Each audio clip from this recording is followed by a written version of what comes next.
pang sagot sa bakit. Hindi ko na kasi alam. Hindi ka na nakikinig. Hindi kayo na kinikilig. Hindi ka na natutuwa pag may pasalubong na isaw.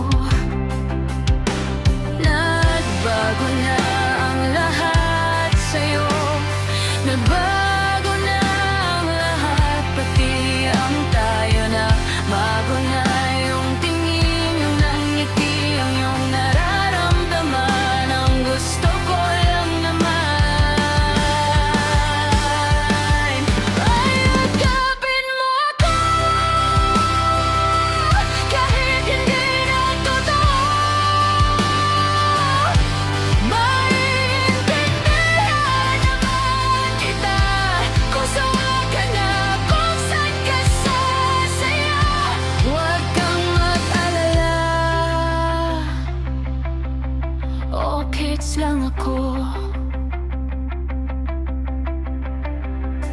Oy, salamat nga pala sa mga sandali nating masaya. Unti-unti